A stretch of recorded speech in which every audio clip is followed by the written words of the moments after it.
Assalamualaikum warahmatullahi wabarakatuh. Salam sejahtera untuk kita semua. Kita kembali dalam perkuliahan online untuk Universitas Stekom ya, dengan mata kuliah keamanan komputer ya. Untuk pertemuan ke-11 hari ini,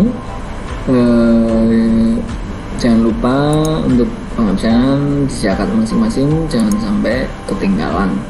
Untuk materi nanti bisa kalian unduh di Classroom. Oke, perkuliahan segera kita mulai beberapa saat lagi sambil menunggu teman yang lain untuk segera bergabung.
Oke, bisa kita mulai untuk perkuliahan hari ini untuk mata kuliah keamanan komputer. Yang akan kita bahas temanya kita di sini adalah database security ya. Jadi untuk keamanan database di jaringan komputer, keamanan di komputer ya. Jangan sampai lupa untuk pengabsenan ya, disiapkan masing-masing. Kemudian untuk materi bisa kalian unduh di Classroom ya, sudah saya share di sana.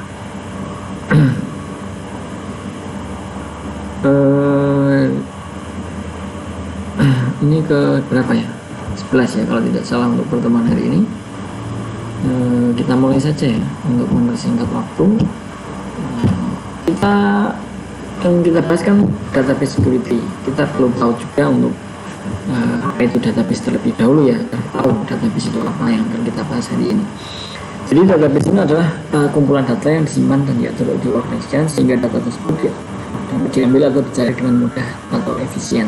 Contoh database engine-nya banyak ya, SQL Server, Microsoft Access, Oracle Database, MySQL, Firebase, Postgres, DB2 dan lain sebagainya. Ini yang sering kita gunakan di kampus kita ini adalah SQL Server, Microsoft Access dan MySQL tentunya ya. Nah, untuk database security sendiri itu apa? Merupakan komponen penting dalam infrastruktur informasi, aplikasi sistem informasi hampir semuanya menggunakan database. Nah, situs-situs e-commerce atau situs-situs lainnya menggunakan database untuk menyimpan informasi dari visitor tentunya ya. Ada interaksi antara web atau e-commerce kita dengan user atau pengguna atau customer. Nah, apakah perlu diamankan? Sangat perlu ya. Pada praktiknya tidak demikian, jarang diperhatikan dan sering diabaikan. Ini yang sangat membahayakan ya. Karena mereka lebih memperhatikan web server atau aplikasi server ketimbang database server. Padahal untuk database server itu sendiri memang sangat penting untuk diamankan. Perhatian lebih banyak diberikan untuk perlindungan terhadap serangan DOS dan defense. Apa yang terjadi bila database server diserang? Akan mengalami kerugian yang besar ya, akan lebih besar dibandingkan kerugian akibat downtime. Kalau downtime mungkin bisa kita atasi karena masih aman ya. Kalau sudah database server yang kita diserang itu tentunya akan merugikan banyak hal ya di perusahaan tersebut. Yang dilakukan hacker terhadap database server itu apa? Bukan menghapus, bukan merubah, bukan merusak, tetapi mencuri. Nah, ini yang sangat berbahaya karena untuk kalau sudah dicuri dalam semua ya, satu database sudah dicuri, itu bisa disalahgunakan, dijual ataupun ya, bisa dikatakan untuk memeras perusahaan itu juga bisa ya. Jadi mereka hanya mencuri. Kita sebagai administrator dari database server tersebut misalkan tidak merasa ada yang aneh ya. Kenapa? Karena tidak dihapus, tidak dirubah maupun dirusak, masih utuh sesuai dengan database yang kita kelola. Nah, itu yang sangat berbahaya. Apa dampak dari pencurian database? Nah, untuk paling ringan, perusahaan hanya akan kehilangan waktu dan uang untuk biaya penyelidikan. Itu paling ringan. Kemudian menghentikan layanan kepada customer sampai sistemnya dinyatakan dapat dipercaya, misalnya website ditutup. Sementara waktu itu juga akan sangat merugikan perusahaan. Biasanya untuk 1 hari saja tidak beroperasi itu tentunya apalagi untuk misalnya e-commerce itu tentunya kan sangat rugi ya. Dan yang paling parah saya rasa ini diperas oleh pelaku, ini sangat berbahaya ya, karena data sudah mereka pegang, nanti diancam ini itu kalau tidak dituruti nanti bisa disebarluaskan atau bisa diperjualbelikan. Itu yang sangat berbahaya untuk database tersebut. Nah, contoh kasus di sini banyak sekali, silahkan nanti dicocokkan di Google maupun di mana saja untuk mengetahui kasus tersebut ya. Ini ada beberapa kasus, silahkan dibaca, dipelajari contoh-contoh kasus untuk pencurian database. Nah, langkah-langkah apa yang bisa kita lakukan ya untuk melindungi database? Database saya dikonfigurasi dengan benar ya, database engine maupun infrastrukturnya. Nah, pemberian otoritas user harus sesuai dengan kebutuhan aplikasi. Sebaiknya password database tidak diberikan kepada user. Hanya diperbolehkan untuk mengakses data yang diperlukan saja. Jangan menggunakan user root, sistem atau levelnya pada aplikasi untuk mengakses database server. Jangan pernah user root atau levelnya tanpa password. Itu adalah beberapa langkah ya, untuk melindungi database kita. Bagaimana dengan infrastruktur jaringannya? Pisahkan database di aplikasi server. Ini langkah pertama ya untuk infrastruktur jaringannya. Jadi model 3 tier bukan 2 tier ya. 2 tier jika hacker berhasil menjebol web server maka mereka akan memperoleh akses ke database kita. Muncul masalah ada cost untuk server tapi lebih murah dibanding kerugian bila database dicuri orang. 3 tier kinerja menurun karena butuh waktu yang terlalu data antara web dan database server. Tapi pada kenyataannya justru yang butuh waktu lama adalah transfer dari klien ke aplikasi server. Database aplikasi server cepat karena internet. Nah ini ya harus dipisahkan ternyata untuk database server dan aplikasi servernya akan untuk meminimalisir untuk keamanan database kita. Untuk yang kedua, jangan menaruh database server di area DMZ. Kalau di DMZ dapat diakses dari publik. Demikian bila ditaruh pada area DMZ dan dipasang firewall maka database server aman.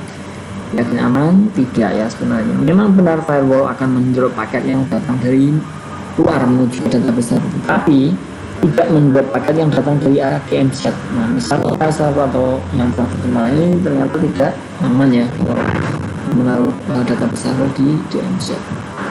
Kedua, penerapan database server bila di luar DMZ seperti ini bisa dipelajari ya untuk ada firewall sebelah kanan di sini itu dikonfigurasi agar menuju ke data satu harus berasal dari web 1 dan melalui port 4100 ini. Seperti ini ternyata.